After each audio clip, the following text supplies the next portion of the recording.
اکبر کمال جوگی کے یہاں پر ایک بلی پلا کرتی تھی. ایک بات بتا کر کے میں اپنی تقریر کو اب ختم کرنے جا رہا ہوں. وہاں پر ایک بلی پلا کرتی تھی. ایک دن مخدوم اشرف جہانگیر سمنانی ایک کرامت بیان فرما رہے تھے. کس کی؟ سید نجم الدین کبریٰ علیہ الرحمت والرضوان کی. آپ فرما رہے تھے سید نجم الدین کبریٰ علیہ الرحمہ نے ایک کتے کے اوپر نظر ڈالی تھی تو اس کو ولی بنا دیا تھا. اللہ اکبر. جب یہ کرامت آپ کی بیان ہوئی تب آپ کے ایک خلیفہ تھے جن کا نام رفیع الدین تھا. ان کے دل میں یہ خیال پیدا ہوا اب اس وقت ایسا کون اللہ کا ولی ہوگا کہ جو ایک جانور کو بھی اللہ کا بندہ اللہ کا نیک بنا دے. اللہ اکبر. جب دل میں یہ بات آئی تب مخدوم اشرف جہانگیر سمنانی نے مسکرا کے فرمایا اس وقت بھی ایسے اللہ کے نیک بندے موجود ہیں. اللہ اکبر.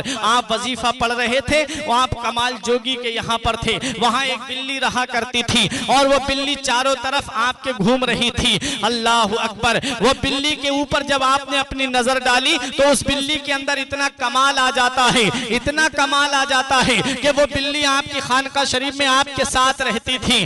تاریخ بتاتی ہے کہ جتنے مہمان آتے خانقاہ میں وہ بلی اتنی ہی بار جا کر کے باورچی خانے میں بولتی اور باورچی اس کی بلی کی آواز کو سن کر کے سمجھ جاتا تھا کہ آج اتنے مہمان آئے ہیں. ایک بار 5 بار بلی بولی اور اتفاق سے مہمان 6 آئے ہوئے تھے. کھانا جب سامنے رکھا جاتا ہے دسترخوان پر یہ اللہ والوں کی بارگاہ ہے کہ جہاں پر بھوکوں کو کھانا کھلایا جاتا ہے جہاں پیاسوں کو پانی پلایا جاتا ہے. آج بھی بہت ساری خانقاہوں میں آپ کو لنگر ملے گا. اور ایک بار بلی عادت کے مطابق بولی لیکن جب کھانا لنگر خانے سے لے جا کر کے جب دسترخوان پہ رکھا جاتا ہے تب وہاں پر مہمان زیادہ نظر آتے ہیں. وہاں پر زیادہ مہمان مل جاتے ہیں. ایک مہمان زیادہ تھا. اللہ اکبر. مخدوم اشرف جہانگیر سمنانی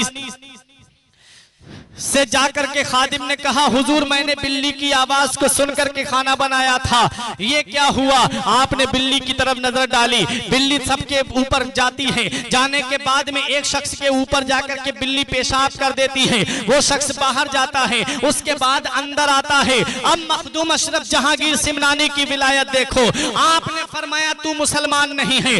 اس نے کہا ہاں آقا میں مسلمان نہیں ہوں. مخدوم اشرف جہانگیر سمنانی فرماتے ہیں میری بلی صحیح جانتی تھی. اس نے کہا حضور 12 سال سے میں ایسے ہی لوگوں کے پاس میں جاتا ہوں اور 12 سال سے مسلمانوں کا بھیس بنا کر کے پھر رہا ہوں.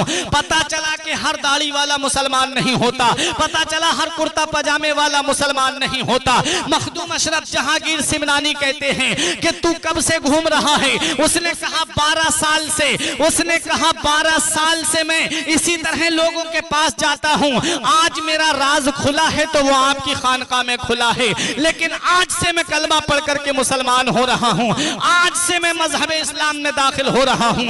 آج سے میں مذہب اسلام کا سچا تبلیغ کرنے والا بن رہا ہوں. اب پتا چلا یہ مخدوم اشرف جہانگیر سمنانی کی صحبت میں رہنے والی بلی کا یہ کمال ہے کہ مسلمان بھی پہچان لیتی ہے اور غیر مسلم بھی پہچان لیتی ہے. تو پتا لگاؤ کہ مخدوم اشرف جہانگیر سمنانی کی ذات کا عالم کیا ہوگا, پھر ان کے مقام کا عالم کیا ہوگا, پھر ان کے مرتبے کا عالم کیا ہوگا.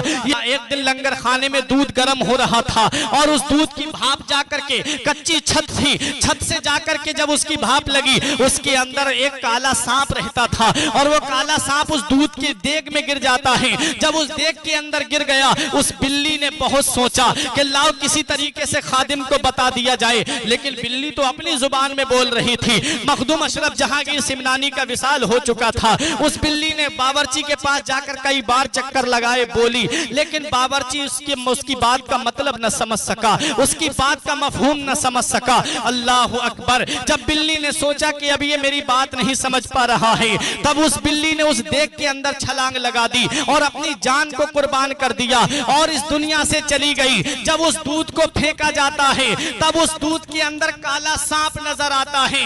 بلی نے جان اپنی اس لیے دی تھی تاکہ یہ دودھ فقیروں میں تقسیم ہوگا, جو بھی اس دودھ کو پیے گا اس کا انتقال ہو جائے گا, جو بھی اس دودھ کو پیے گا اور وہ اس دنیا سے چلا جائے گا.